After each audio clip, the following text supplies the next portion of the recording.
त्याच्यामध्ये आपल्याला पाहायचंय बेसिक गणित दिवस पहिला. आणि ह्यामध्ये तुम्ही हेडिंग काय देणार? पहिला जो आपला दिवस आहे, दिवस पहिल्यामध्ये आपण खाली लिहिणार ह्या जे टॉपिकचं नाव असेल ते भूमितीतील मूलभूत संबोध. काय असेल?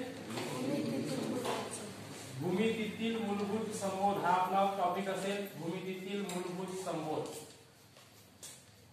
लिहा भूमितीतील मूलभूत संबोध म्हणजे बेसिक कन्सेप्ट इन जॉमेट्री याला इंग्रजीमध्ये म्हणतात.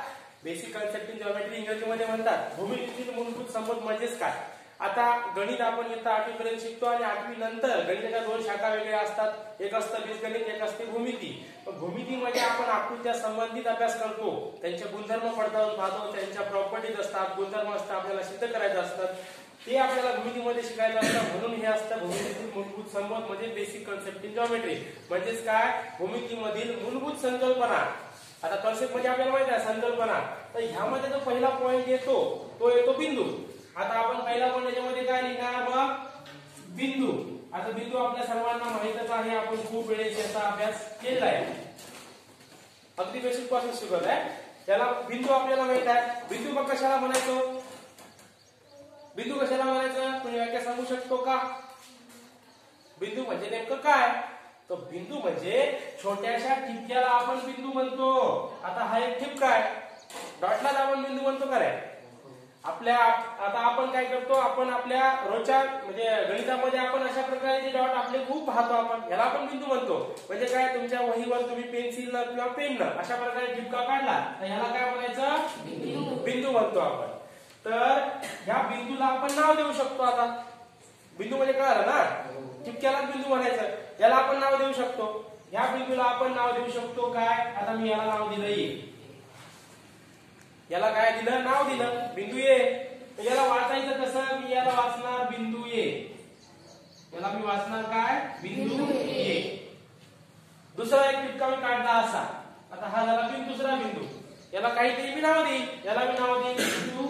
याला मी नाव दिलं समजा बी. तर काय काय झालं? त्याला आपण लिहिणार कसं किंवा वाचणार कसं? बिंदू बी. काय म्हणणार त्याला? बिंदू बी. फक्त बी म्हणायचं नाही, बिंदू बी म्हणणार. ठीक आहे? त्याला मी म्हणणार बिंदू बी. अशा प्रकारे हे बिंदू असतं. खूप सोपं आहे, अवघड काहीच नाही.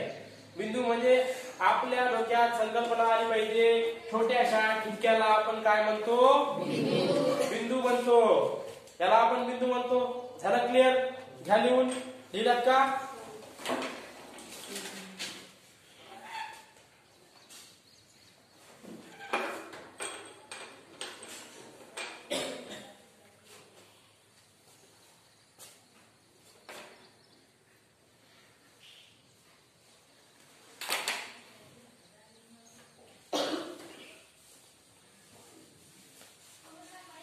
चला याच्यामध्ये सेकंड पॉइंट जो असेल तो बघूया. चला आता सेकंड पॉइंट असेल रेषाखंड. रेषाखंड म्हणजे नेमकं काय असतं? तर रेषाखंड म्हणजे काय असतं? आता आपल्याकडे दोन बिंदू होते असे. हे दोन बिंदू आहेत हे दोन बिंदू. हा एक कोणता तरी बिंदू आहे पी, हा दुसरा कोणता तरी बिंदू आहे क्यू. आता मी ह्या दोन बिंदूंना जोडलं. या दोन बिंदूंना जोडल्यावर काय तयार होईल? का आकृती तयार होते ना आकृती तयार. तर ह्या आकृतीला वाचायचं कसं? रेषाखंड पी क्यू किंवा रेख पी क्यू. याला आपण रेषाखंड पी क्यू किंवा रेख पी क्यू म्हणतो. आता खंड म्हणजे काय? तुकडा. म्हणजे किंवा हे आपण काय म्हणणार? याला रेषाखंड पी क्यू काच म्हणणार? कारण दोन्ही बाजूला ही मर्यादित आहे. म्हणजे कुठं? इथं याच्या पुढे मी जाऊ शकत नाही आणि ह्या पीच्या याच्या पुढे मी जाऊ शकत नाही. म्हणजे ही जो आकृती आहे ही रेषाखंडाची असं आपण म्हणणार. अगदी सोपं आहे. ही आकृती कशाची असेल मग? रेषाखंड पी क्यू. त्याला वाचायचं कसं? रेषाखंड पी क्यू. याला वाचायचं रेषाखंड पी क्यू आणि लिहायचं कसं? कोण सांगतं? शाबास, रेख पी क्यू. याला लिहायचं कसं? रेख पी क्यू. याला आपण रेख पी क्यू पण म्हणतो. समजलं? किंवा याला तुम्ही रेख पी क्यू पी पण म्हणू शकता, उलट पण म्हणू शकता. त्यात मध्ये काहीच दोष नाही. चला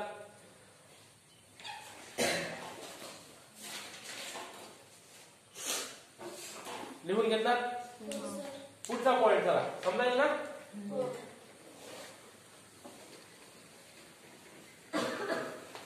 आता तिसरा पॉइंट याच्यामध्ये लिहायचा रेषा कशाला म्हणतात.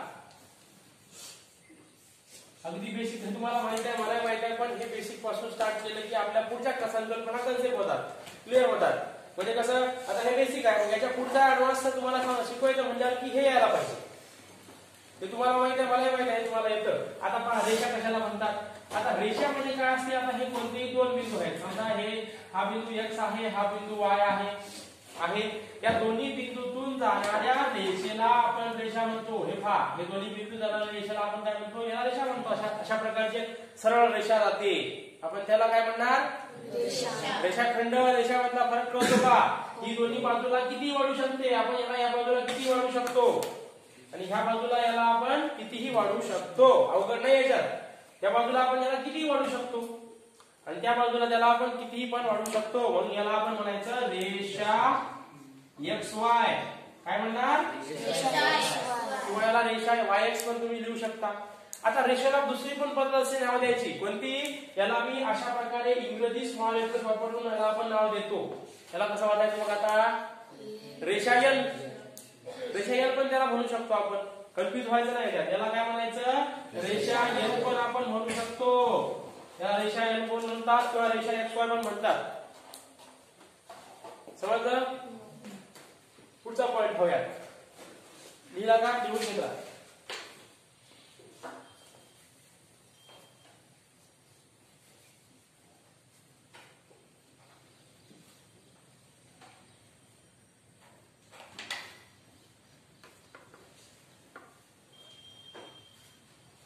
तर रेषाखंड आणि रेषेमधला फरक कळाला. पुढचा पॉइंट,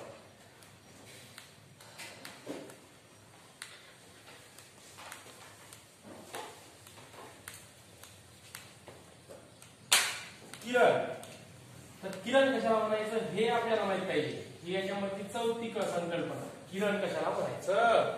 किरण मुलीचं नाव असते, मुलाचं पण नाव असतं, ते किरण नाही. हा सांगतो का, सांग. एकाकडून मर्यादित असते आणि एकाकडून मर्यादित. हो, एक बाजूकडून काय असते, मर्यादित असते, एका बाजूकडून अमर्यादित असते. म्हणजेच काय, किरण कधी तयार होतं, सपोज हा माझ्याकडे एक बिंदू P आहे आणि ह्या बिंदूतून निघणाऱ्या अशा प्रकारच्या किरणाला आपण किरण म्हणतो. ते बिंदू कोणता असेल, Q, आणि ती एका बाजूला मर्यादित असेल. म्हणजे ह्या बाजूला म्हणजे बिंदू P च्या बाजूला ती कुठंच वाढत नाही, तिथे त्याचा दी एंड झालेला आहे, तिथे संपला आहे. ती या बाजूला वाढू शकत नाही, पण ह्या बाजूला बाणाचं टोक आहे म्हणून ते वाढू शकते. आता सूर्याची किरण पृथ्वीवर पडतात, पृथ्वीवरून सूर्यावर जातात का, मग ते किरण असतात, आपण म्हणतो त्याला किरण.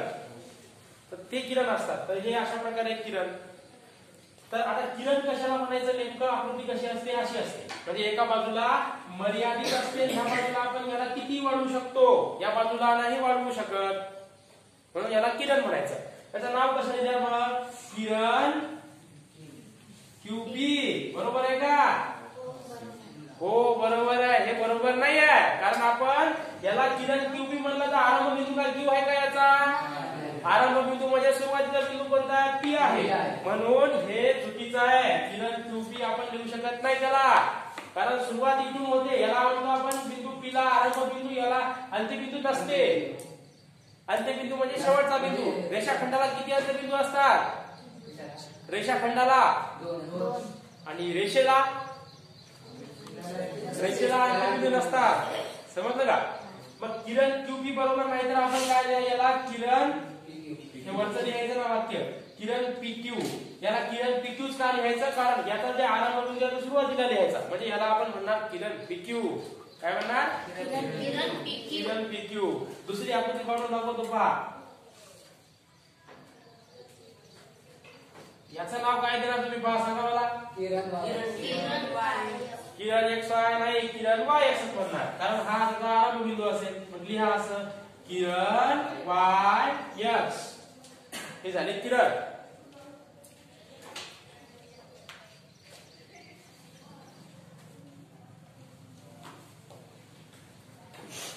કેટલા ટ્યુન હરિયાણા यायले का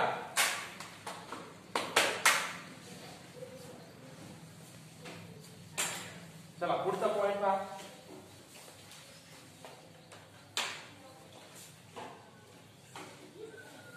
प्रथम कशाला म्हणतात येथे कोणाला व्याख्या येते का सांगा बरं तुम्ही हां हां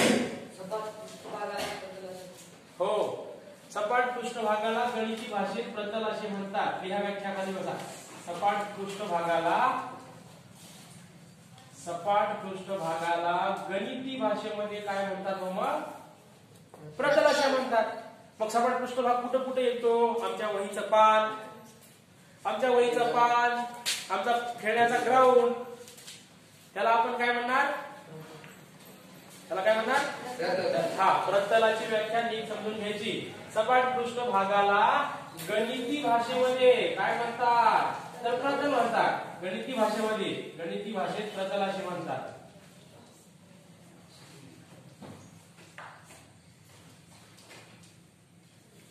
आहे का नाही सोपं? सपाट पृष्ठभागाला गणिती भाषेमध्ये काय म्हणतात? प्रतल असं म्हणतात. पण हा जो फळा आहे हा प्रतल होईल का? तुमची वहीचं पान प्रतल होईल का? आपला शाळेचा मैदान प्रतल होईल का? होत.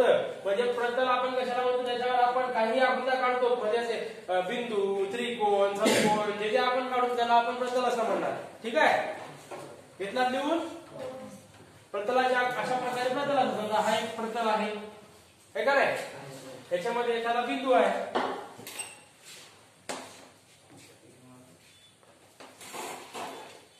तर याला आपण काय म्हणणार? प्रतल. आणि प्रतलामध्ये हा एखादा बिंदू आहे, प्रतलामध्ये बिंदू असतात. आता हे प्रतलामधील बिंदू आहे. समजलं का?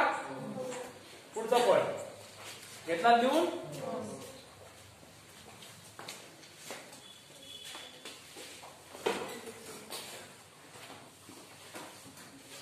तर मला सांगा, एका बिंदूतून किती रेषा काढता येतात?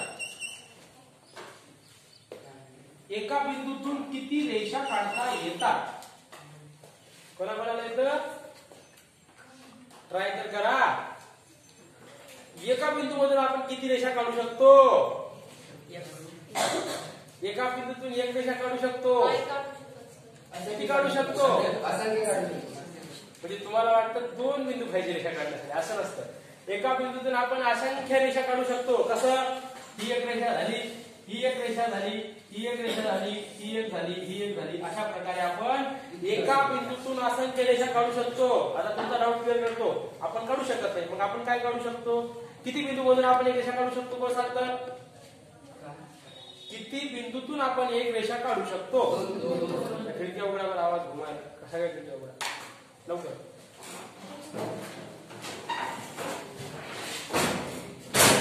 तर इथं आपल्याला एक वाक्य लिहायचं, लक्षात ठेवायचं. काय? पुढचा पॉइंट किती झाला?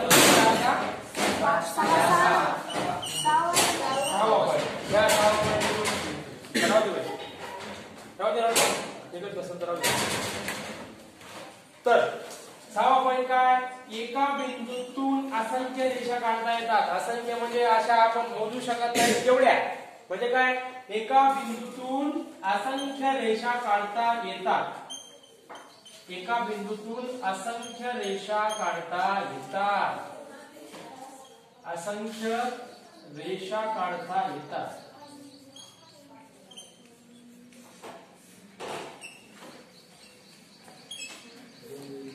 काढता येतात? हो. आणि त्याचं उदाहरण तुम्हाला दिलं होतं. हा एक बिंदू आहे, याच्यामधून मी अशा रेषा काढल्या. अशा असंख्य कितीतरी रेषा आपण काढू शकतो. आपण मोजू शकत नाही तेवढ्या रेषा काढू शकतो. हा पॉइंट तुझे धरा. मग सांगा, एका बिंदूतून आपण किती रेषा काढू शकतो? शाबास. आता पुढचा पॉइंट घ्या.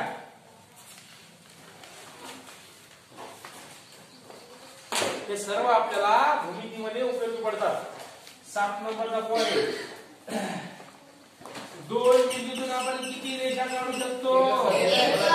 हा, 2 बिंदू मधून आपण फक्त एक आणि एक रेषा काढू शकतो. ते पण कसं? आता हा जो बिंदू आहे P आणि Q, या दोन्ही बिंदू मधून जायला पाहिजे ती रेषा आपली. तर कसं? ह्या 2 बिंदू आहेत P आणि Q, याच्यामधून जाणारी मी फक्त एक आणि एकच रेषा काढू शकतो. आता तुम्ही सांगशाल, सर P मधून रेषा काढा. मग मी P मधून रेषा जर काढली तर Q मधून झाली का? म्हणून आपण 2 भिन्न बिंदू मधून एक आणि एकच रेषा काढू शकतो. हे एक वाक्य नीट लक्षात समजून घ्यायचं, कारण हे भूमितीमधलं गृहीत आहे. म्हणजे आपण म्हणणार की 2 भिन्न बिंदू मधून याला आपण काय लिहितो? रेषा PQ. लक्षात? वाक्य काय लिहिणार मग तुम्ही? दोन भिन्न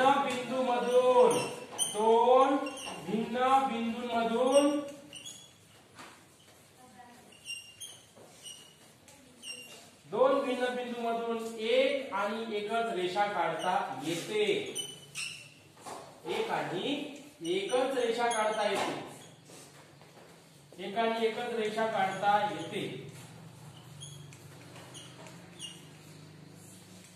तर हे विधान पाठ करायचं. काय? दोन भिन्न बिंदूमधून एक आणि एकच रेषा काढता येते आणि एका बिंदूतून किती रेषा काढता येतात? शाबास, असंख्य रेषा काढता येतात.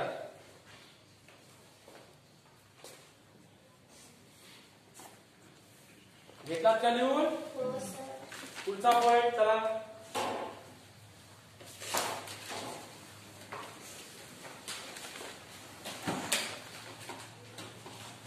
किती नंबर आहे?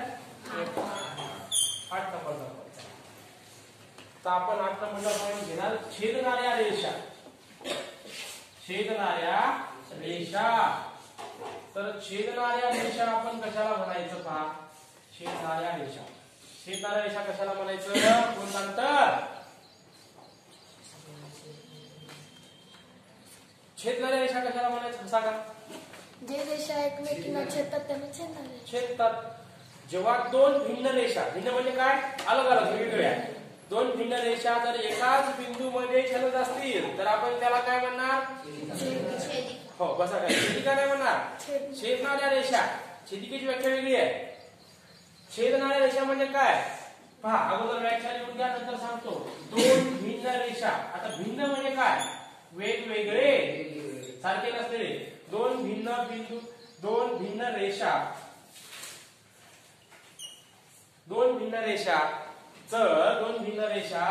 एकाच बिंदूत छेदत असतील तर त्या रेषांना आपण म्हणतो छेदणाऱ्या रेषा. एकाच बिंदूत छेदत असतील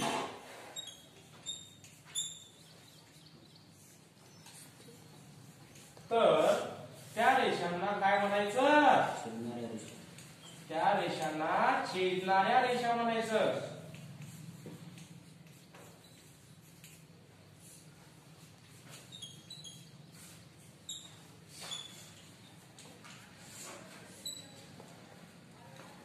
लिहून घेतात? छेदणाऱ्या रेषा कशाला म्हणायचं मग? जेव्हा दोन भिन्न रेषा, भिन्न म्हणजे वेगवेगळ्या रेषा जर एकाच बिंदूमध्ये छेदत असतील त्या रेषांना आपण म्हणणार छेदणाऱ्या रेषा. सपोज ही एक रेषा आहे. आता रेषेला आपण एल नाव देऊ. तुम्हाला माहिती आहे रेषेला आपण दोन प्रकारे नाव देऊ शकतो. एल पण देऊ शकतो आणि दोन बिंदूचं नाव पण देऊ शकतो. ही एक रेषा एल आहे, ही रेषा आहे एम. आता ह्या दोन रेषा, ह्या दोन वेगवेगळ्या रेषा आहेत का एकच रेषा आहेत? भिन्न आहेत. पण ह्या दोन भिन्न रेषा जर एकाच बिंदूमध्ये छेदायला, ह्या बिंदूला मी नाव देतो पहा ए. ह्या दोन रेषा एल आणि रेषा एम ह्या बिंदू ए मध्ये छेदायला, म्हणून त्याला आपण काय म्हणणार? छेदणाऱ्या रेषा. समजलं का? आता दुसरा एक आहे रेषा पी आणि रेषा क्यू. ह्या छेदणाऱ्या रेषा आहेत का? कारण त्या एकमेकींना छेदत नाहीत. म्हणून त्या रेषांना आपण छेदणाऱ्या रेषा म्हणणार का? यांना आपण छेदणाऱ्या रेषा म्हणणार नाही. परंतु ह्या दोन रेषा एल आणि रेषा एम ह्या बिंदू ए मध्ये छेदायला, म्हणून त्याला आपण म्हणणार छेदणाऱ्या रेषा. समजलं? पुढचा पॉइंट आहे.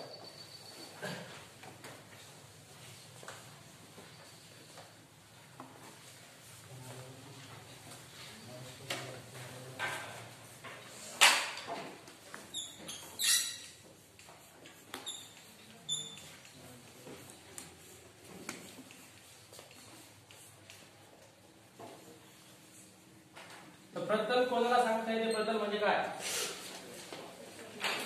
प्रतल हा तुम्ही सांगा. सपाट पृष्ठभागाला गणिती भाषेत प्रतल असे म्हणतात. शाबास. कसं काय? सपाट पृष्ठभागाला गणिती भाषेत प्रतल असे म्हणतात. आपल्याला पाहायचं समांतर रेषा. मग समांतर रेषा म्हणजे काय सांगता येते का? व्याख्या कशा पण सांगा. तुम्हाला याची कशा व्याख्या सांगा. समांतर रेषा म्हणजे काय सांगा बरं तुम्ही. ज्या दोन रेषा एकमेकांना समान असतील त्याला समांतर रेषा म्हणतात. बर, दुसरी अजून कोणी व्याख्या सांगू शकतो का? बरोबर आहे, बसा खाली. जेव्हा दोन रेषा एकमेकींना छेदत नाहीत त्यांना आपण काय म्हणणार? समांतर रेषा. पण ही व्याख्या असेल का? नाही. व्याख्या कोणती असेल? मी लिहून देतो. एकाच प्रतलात असलेल्या एकाच प्रतलात असलेल्या परंतु एकमेकींना न छेदणाऱ्या रेषांना काय म्हणायचं? समांतर रेषा. एकाच प्रतलात असलेल्या परंतु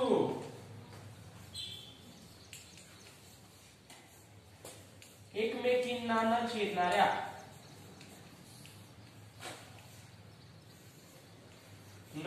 छेदणाऱ्या रेषांना काय म्हणायचं? मग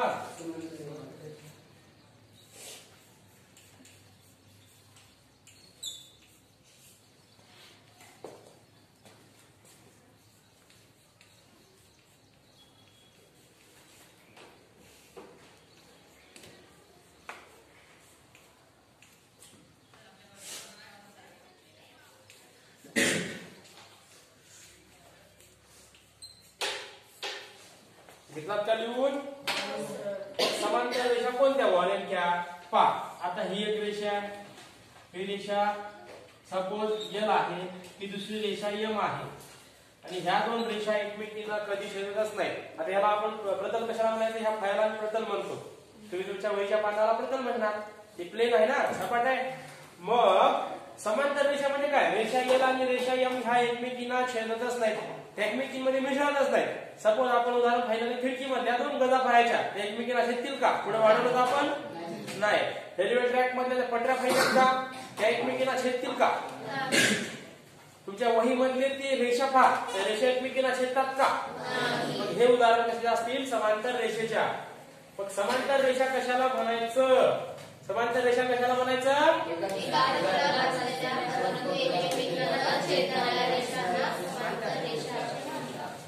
एकाच प्रतलात असलेल्या परंतु एकमेकींना ते छेदत नाहीत म्हणून त्यांना काय म्हणायचं? समांतर रेषा म्हणायचं. म्हणजे आपण रेषा समांतर रेषा कसं लिहितो? रेषा यल आणि अशा दोन उभ्या रेषा काढतो आणि याला आपण रेषा यल समांतर आहे रेषा एम असं म्हणणार. काय म्हणणार? रेषा यल समांतर आहे रेषा एम. समजलं? मग समांतर रेषा कशाला म्हणायचं? चल,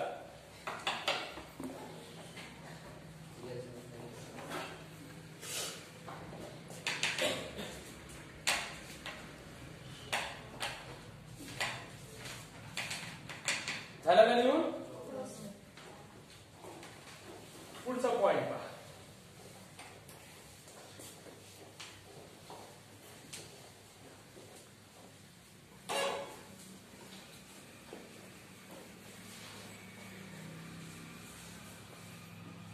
किती नंबरचा आहे? 9. एक रेषीय बिंदू कशाला म्हणायचं? सांगता येते का कोणाला? एक रेषीय बिंदू सोपी आहे, व्याख्या एकदम सोपी आहे. एक रेषीय बिंदू कशाला म्हणायचं? मग ट्राय करा. एक रेषीय नावाच आहे. एक रेषीय बिंदू कशाला म्हणायचं? बिंदू म्हणजे माहिती आहे आम्हाला, तुझं नाव काय? एक रेषीय म्हणजे सांगा, ट्राय करा. एक रेषीय बिंदू म्हणजे काय?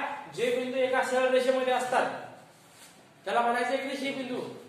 सोपी आहे व्याख्या.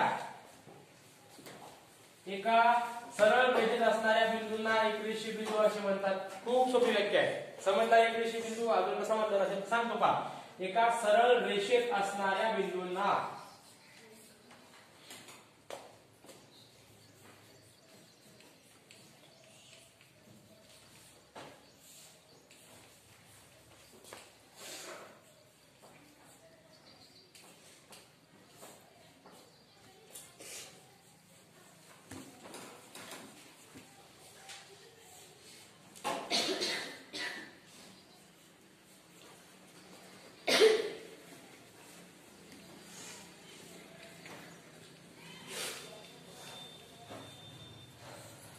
मग एकरेषीय बिंदू कशाला म्हणायचं? जे बिंदू एका सरळ रेषेमध्ये असतात त्याला आपण काय म्हणणार? एकरेषीय बिंदू. हा, सपोज इथं 3 बिंदू मी काढले P, Q आणि R. जर मी अशी रेषा काढली तर हे तिन्ही बिंदू एका रेषेमध्ये येतो. म्हणून बिंदू P, बिंदू Q व बिंदू R हे एकरेषीय बिंदू आहेत. आलं लक्षात? मग मी लिहू शकतो बिंदू P, बिंदू Q व बिंदू R हे एकरेषीय बिंदू आहेत.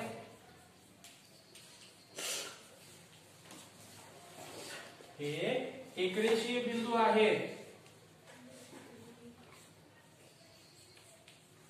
असं आपण लिहू शकतो.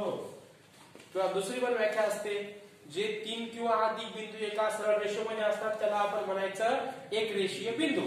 काय एकरेषीय बिंदूची व्याख्या तुम्ही सांगू शकता का? जे 3 किंवा अधिक बिंदू एका सरळ रेषेमध्ये असतात त्यांना आपण म्हणणार एकरेषीय बिंदू. ही झाली साधी सोपी भाषा. एका रेषेत असणाऱ्या बिंदूंना एकरेषीय बिंदू म्हणतात.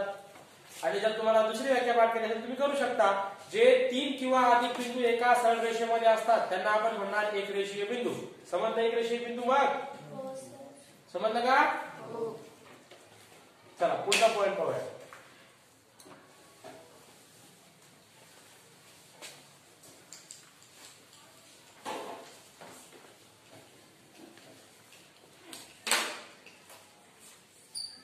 नैकरेषीय बिंदू.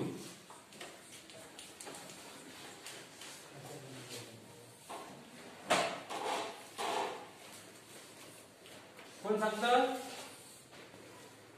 नैकरेषीय बिंदू कशाला म्हणायचं? कोण सांगतं? नैकरेषीय बिंदू एकरेषीय बिंदूच्या विरुद्ध व्याख्या. नैकरेषीय बिंदू म्हणजे काय? एकरेषीय बिंदू म्हणजे काय म्हणतो आपण? एका सरळ रेषेमध्ये असणाऱ्या बिंदूंना आपण एकरेषीय बिंदू म्हणतो. मग नैकरेषीय बिंदू कशाला म्हणायचं? नसणाऱ्या बिंदूंना नैकरेषीय बिंदू म्हणतात. म्हणजेच काय याची व्याख्या? एका सरळ रेषेमध्ये नसणाऱ्या सोपी भाषा बरं. एका सरळ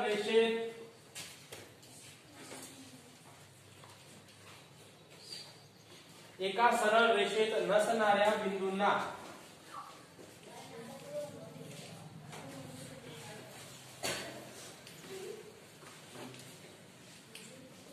काय म्हणायचं? मग नैकरेषीय बिंदू. नैकरेषीय बिंदू.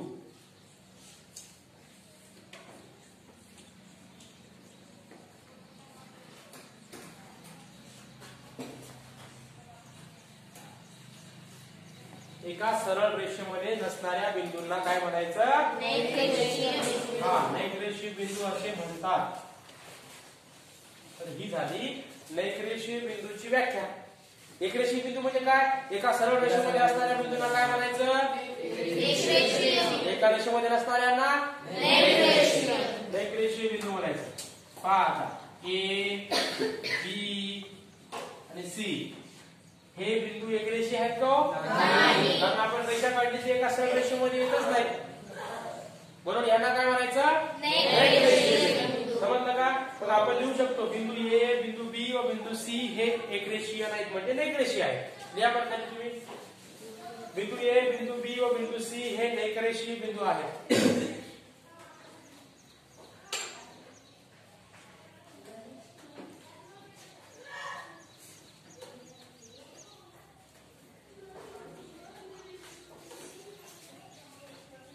बिंदू A, बिंदू B व बिंदू C हे नैकरेषीय बिंदू आहेत.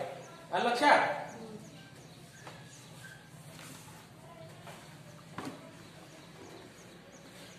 तर पुढचा पॉइंट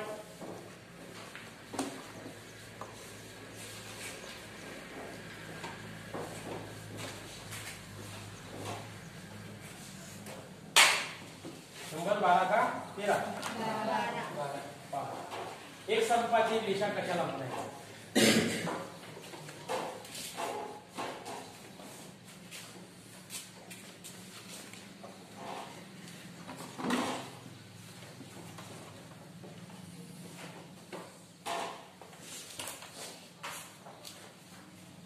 कशाला म्हणायचं एक संपाती रेषा? जे 3 किंवा अधिक रेषा एकाच बिंदूवर छेदतात. किती बिंदू छेदतात? जे 3 किंवा 3 पेक्षा जास्त रेषा एकाच बिंदूवर छेदतात तेव्हा त्या रेषांना आपण म्हणणार एक संपाती रेषा. सपोज हा एक बिंदू आहे आणि अशा 3 रेषा एकमेकींना छेदत आहेत. 3 किंवा 3 पेक्षा जास्त. ही एक रेषा झाली, ही एक रेषा झाली, ही एक रेषा झाली. समजा ही रेषा कोणती आहे? ही रेषा एल आहे, ही एम आहे, ही एन आहे. मग रेषा एल एम एन ह्या 3 रेषा आहेत आणि ह्या तिन्ही रेषा एकाच बिंदूवर छेदाल्या. त्या बिंदूला मी नाव देतो सपोज पी. म्हणजे मला सांगा रेषा एल, रेषा एम आणि रेषा एन ह्या किती बिंदूवर छेदाल्या? म्हणून ह्या सगळ्या रेषांना आपण म्हणणार एक संपाती रेषा. आणि त्या बिंदूला संपात बिंदू तिथून लिहून व्याख्या करा. तर आपण काय म्हणणार मग? जे 3 किंवा अधिक बिंदू, जे 3 किंवा अधिक बिंदू एका सरळ 3 किंवा अधिक रेषा एकाच बिंदू छेदतात तेव्हा त्या रेषांना आपण एक संपाती रेषा म्हणतात. काय? जे 3 किंवा अधिक रेषा, 3 किंवा अधिक म्हणजे 3 पेक्षा जास्त, जे 3 किंवा अधिक रेषा एकाच बिंदूत छेदतात, एकाच बिंदूत छेदतात,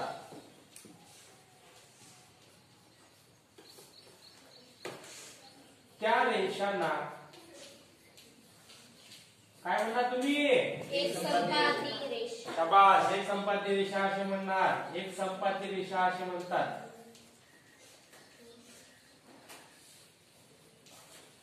एक संपाती रेषा असे म्हणतात.